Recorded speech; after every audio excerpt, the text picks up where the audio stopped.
사도 바울이 고린도 교회에 편지를 몇 번 써서 보냈느냐 그러면 4번 써서 보냈습니다.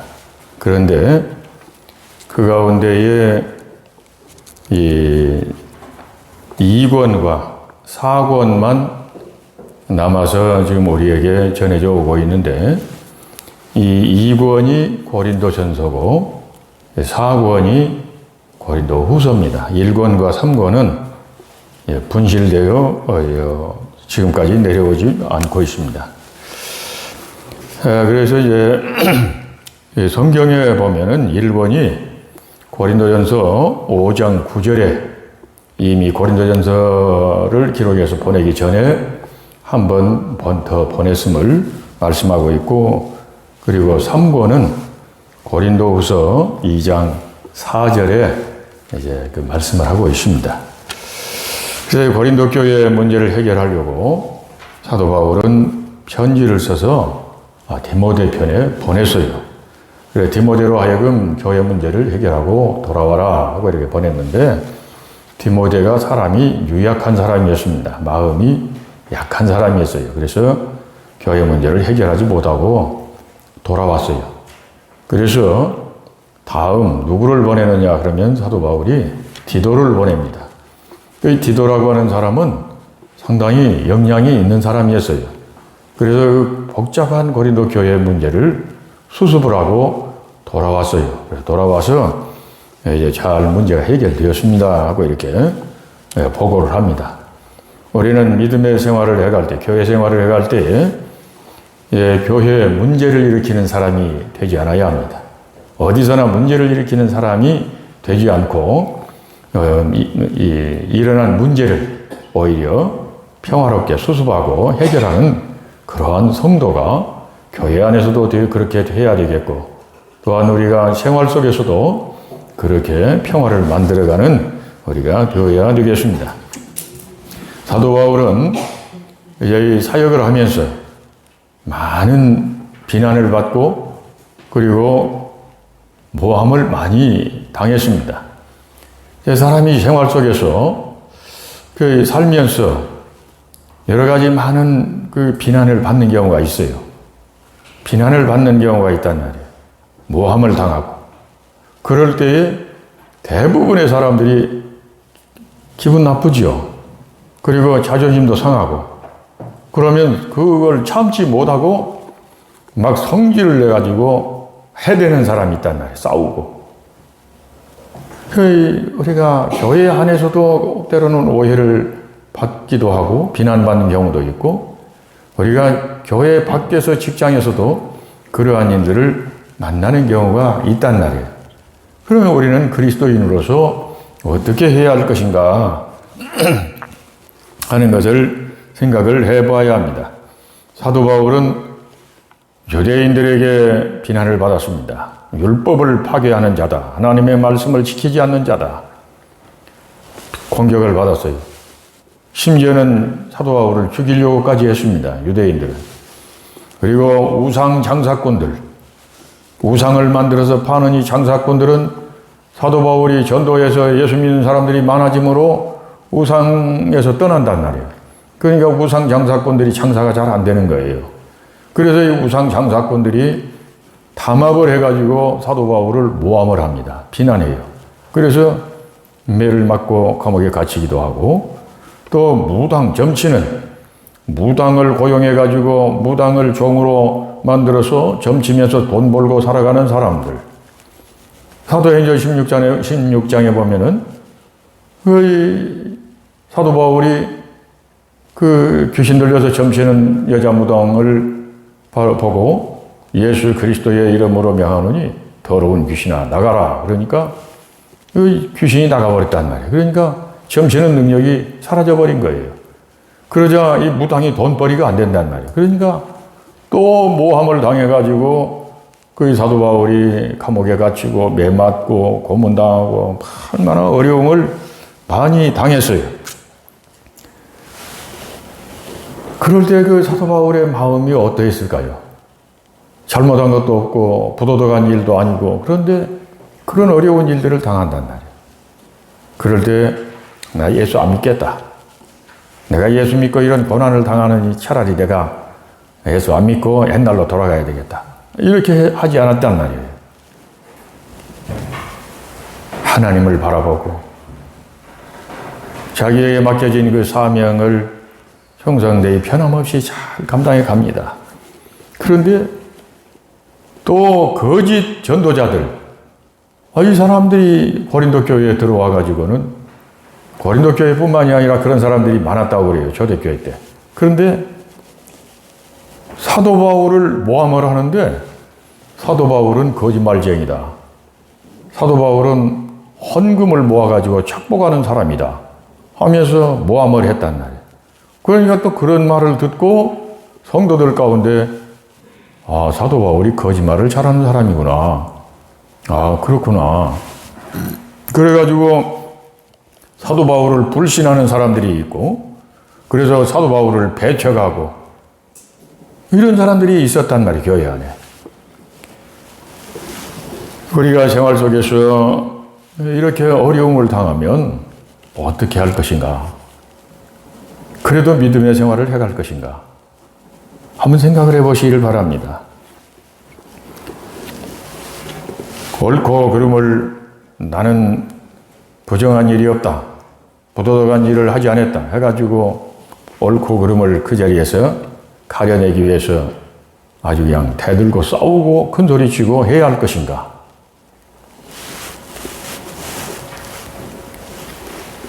저희 사도 바울은 고린도후서 2장 4절에 보면 배척을 당해가지고 돌아갔어요. 문제를 해결하려고 고린도 교회에 갔다가 그랬을 때 얼마나 마음이 아팠겠어요. 그래서 하나님께 눈물로 기도를 해요. 고린도후서 2장 4절에 보면 그래서 그 눈물을 흘리면서 기도하면서 눈물로 편지를 씁니다. 이 서신이 바로 세 번째 서신인데 이건 분실되고 없어진 성경입니다. 메시지 성경과 현대의 성경을 보면은 분명하게 이렇게 기록해서 보냈던 성경임을 거의 알 수가 있어요. 그 교회를 위해서 눈물로 기도를 했어요. 사도 바울은. 이 눈물의 편지를 받고 성도들이 회개합니다. 그리고 문제가 해결됩니다. 기도가 돌아와서 교회 문제가 해결되었다고 이렇게 보고를 합니다. 그래서 또 편지를 써서 보낸 서신이 고린도후서입니다. 본문의 12절에 양심과 하나님의 진실함으로 사역을 했다고 이렇게 말을 하고 있습니다. 모든 일에 신실해야 합니다. 왜 이 말을 하고 있을까요? 사도 바울의 권위와 신뢰성이 무너지게 되면은 교회의 존립이 어떻게 될까요? 그래서 교회의 성도들을 보호하고 교회를 보호하기 위해서 사도 바울은 자신이 어떻게 사역을 했는가 하는 것을 이제 성도들에게 말을 하는 것이에요. 신실함으로, 양심적으로, 하나님의 은혜로 사역을 했음을 말을 하고 있습니다. 교회를 해치려는 사람은 먼저 목회자를 공격을 합니다. 목회자를 비난해요. 그러면 성도들이 목회자를 불신하게 돼요. 목회자를 불신하게 되면 성도들의 믿음이 어떻게 될까요? 낙심을 하게 된단 말이에요. 그리고 믿음에서 떠나게 돼요. 그리고 흩어지게 된단 말이에요. 그러므로 성경에 목자를 치면 양들이 흩어진다 라고 말씀을 하였습니다. 이런 방법을 어떤 사람들이 쓰고 있느냐 하면 이단들이 교회를 그렇게 공격하고 있단 말이에요. 성경에 바로 이 거짓 전도자들이 고린도 교회에 들어와서 사도 바울을 그렇게 지금 공격을 하고 있는 것이에요. 그래서 교회를 보호하기 위해서 사도 바울이 나는 이렇게 사역을 했다라고 말을 하고 있는 것입니다. 이제 그 비난을 받을 때에 때로는 참아야 할 때가 있어요. 그리고 때로는 또한 해명을 해야 할 때가 있습니다. 어떨 때 그렇습니까? 교회를 위해서 참아야 할 때가 있습니다. 교회를 위해서 해명을 해야 할 때가 있습니다. 해명을 해서 더 시끄러워질 것 같으면 해명을 하지 않는 것이 그것이 지혜입니다. 억울해도 참으면 하나님께서 그 진실을 밝혀 주실 때가 온단 말이에요. 그리고 내 힘으로 해결하지 못할 비난과 공격을 받을 때에 어떻게 해야 할 것이냐? 그러면 사도 바울은 눈물로 하나님께 기도했어요. 모세가 백성들에게 공격을 받을 때 어떻게 했습니까? 백성들을 향해서 함께 싸우고 옳고 그름을 막 따지고 이렇게 하지 않았단 말이에요. 지도자가 그 백성들과 함께 싸우게 되면 어떻게 될까요? 모세가 비난을 받을 때에, 공격을 받을 때 모세는 변명하지 않고 하나님 앞에 엎드렸어요. 그리고 하나님의 음성이 들릴 때까지 엎드려 있었습니다. 기도했어요. 특별히 하나님의 일은 때로는 이렇게 오해받을 때도 있고 어려움을 당할 때도 있고 그런데 그럴 때에 기도해야 합니다. 금식기도 응답이 매우 빠릅니다. 금식기도 굉장히 중요합니다. 문제가 해결되는 것도 빠르지만은 금식기도 하면 질병이 치료되는 경우도 있어요. 특별히 위장병에는 금식기도가 아주 중요합니다. 그리고 금식기도를 하면 하나님의 능력이 임해요. 은사가 임합니다. 사도 바울이 눈물로 기도할 때에 교회에 문제가 해결되어 버렸단 말이에요. 사도 요한은 교회를 위해서 반모섬에서 기도할 때에 하나님의 계시를 받았단 말이에요. 기도 생활 중요합니다. 12절의 말씀에 12절에 이제 이것이 우리의 자랑이라 라고 말씀을 하고 있습니다. 우리가 세상에서 특별히 너희에게 행한 것은 하나님의 은혜로 했고 육체의 지혜로 하지 아니하였는데 이것이 우리의 자랑이다. 이렇게 말을 합니다.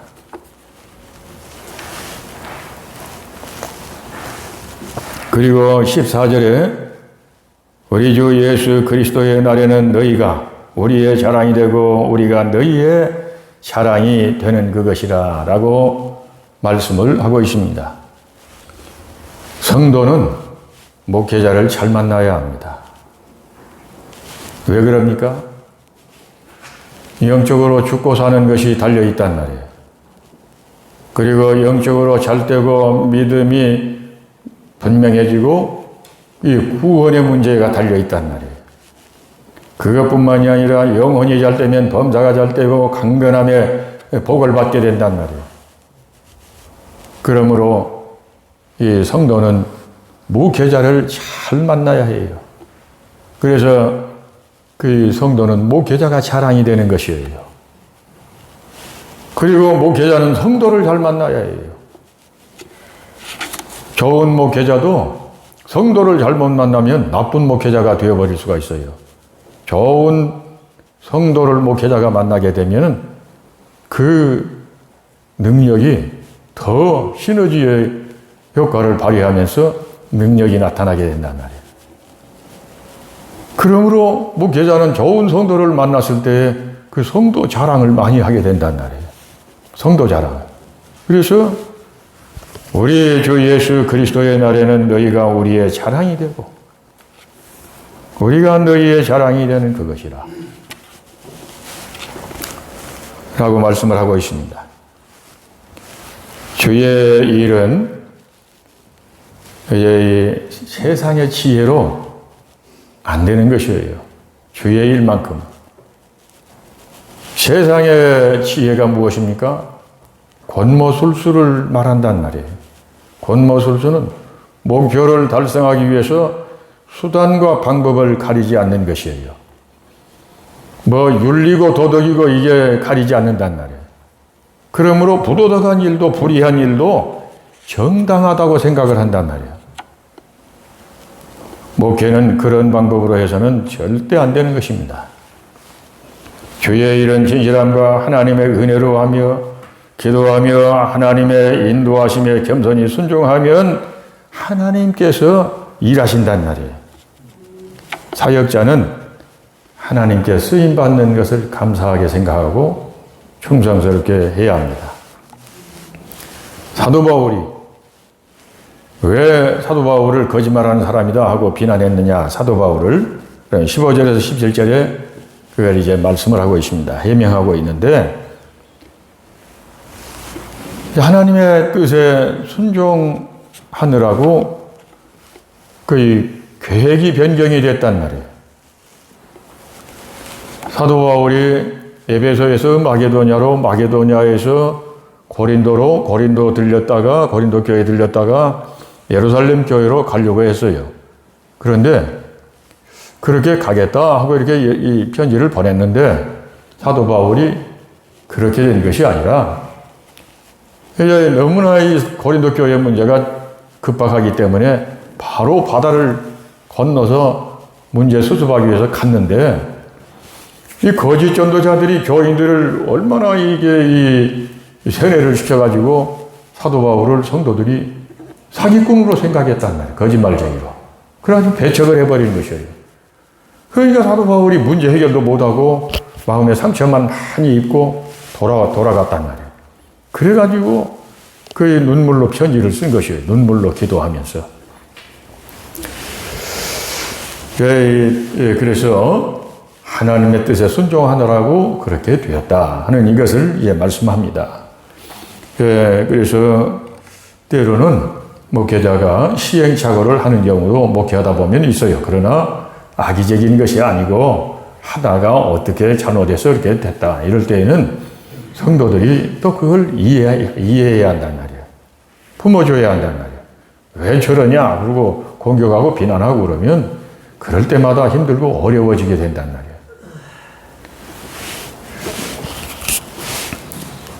18절에서 22절의 말씀은 하나님은 미쁘시니라 이렇게 말씀하고 있는데 미쁘시다 하는 이 말이 무슨 말이냐? 그러면 믿을만하다. 왜 하나님을 믿을 수 있습니까? 하나님은 변하지 않는 분이라는 말이에요. 사람은 수시로 변합니다. 그러므로 사람을 신뢰하면 실망할 수밖에 없어요. 그러나 하나님은 변함이 없으시기 때문에 모든 약속에 예 하고 아멘 이렇게 아멘이 된단 말이에요. 신실하신 하나님이 우리에게 성령으로 인을 치시고 그리고 우리에게 보증으로 성령을 보내주셨단 말이에요. 우리 마음속에 성령이 계십니다. 우리는 성령의 인침을 받은 사람들입니다. 인침을 받았다고 하는 말은 하나님의 소유요, 하나님의 백성이요, 하나님의 자녀라고 하는 것이란 말이에요. 그러므로 하나님의 소유된 자는 하나님께서 반드시 지켜주십니다. 하나님이 보장을 하셔요. 하나님이 보호하신단 말이에요. 우리의 마음속에 구원의 빛이 이미 임했습니다. 그리고 22절에서 23절에서 24절의 말씀은 다시 고린도 교회를 방문하지 않겠다라고 하는 이런 말씀을 이제 말을 하고 있는데 사도 바울이 이걸 왜 그랬을까요? 교회를 위해서 그렇게 방문하지 않는 것입니다. 이건 무슨 말이냐 그러면 바울을 배척하고 바울을 비난하고 공격했던 그 성도들 사도 바울이 찾아가면 교회에 가면 그들의 그 체면이 뭐가 되겠어요? 그들이 어떻게 얼굴을 들고 사도 바울을 볼 수가 있겠습니까? 그러니까 그 사람들의 입장을 생각해서 그 사람들을 위해서 사도 바울이 내가 교회에 가지 않겠다, 들리지 않겠다 이런 말을 한단 말이에요. 이걸 뭐라고 그러냐 하면 역지사지라 한단 말이에요. 상대편의 입장에서 생각을 해보면 이해가 된단 말이에요. 사도 바울은 왜 이렇게 생각을 했을까요? 교회를 그만큼 사랑하고 교회를 보호하기 위해서 그렇게 했던 것이에요. 우리가 생활 속에서 나를 비난하고 공격하는 사람들, 그 상대편 입장에서 한번 생각을 해볼 필요가 있단 말이에요. 그리고 큰 나무는 바람을 많이 받는 것입니다. 나무가 클수록 작은 나무는 바람을 적게 타지만 큰 나무는 큰 나무일수록 바람을 많이 타는 것이에요. 그 바람을 잘 이겨낼 때에 그 큰 나무가 더 크게 쓰임을 받을 수 있는 것입니다. 때로는 사람에게 오해받고 비난받고 마음고생할 때가 있습니다. 누가 알아주지 않을지라도 하나님 앞에서 우리는 기도하면서 신실함, 우리의 순수함을 지켜가는 우리가 되어야 되겠습니다. 교회를 사랑하고 그리고 주님 앞에 섰을 때에 주님께서 착하고 충성된 종아, 너의 충성과 내 눈물과 인내를 내가 보았고 아노라 라고 칭찬을 들을 수 있는 우리의 믿음의 생활이 이루어질 수 있어야 되겠습니다. 기도하겠습니다. 하나님 아버지, 우리가 생활을 해갈 때 때로는 교회 안에서도 그렇고 교회 밖에서도 그렇고 이제 때로는 본의 아니게 또한 비난을 받고 모함을 당하고 마음고생할 때가 있습니다. 이럴 때에 어떻게 해야 할 것인가 하나님 저희에게 지혜를 주시고 인내할 수 있는 마음을 주시고 때로는 교회를 위해서 참아야 할 때도 있고 때로는 교회를 위해서 해명해야 할 때도 있고 눈물로 기도해야 할 때도 있습니다. 하나님 아버지여 저희에게 지혜로운 마음을 주시고 저희가 사람들이 저희를 알아주지 않고 오해를 할지라도 주님 앞에서 신실한 마음으로 하나님 살아가는 저희들 되기를 원합니다. 낙심하지 않고 용기를 잃지 않고 신실하게 주님 앞에서 살아가는 저희들 되어 우리 주님 앞에 섰을 때에 착하고 충성된 종아, 너의 충성된 모습과 네 눈물과 인내를 내가 보았고 아노라라는 칭찬을 들을 수 있는 저희의 믿음의 생활이 이루어지기를 원합니다. 예수님 이름으로 기도드리옵나이다. 아멘.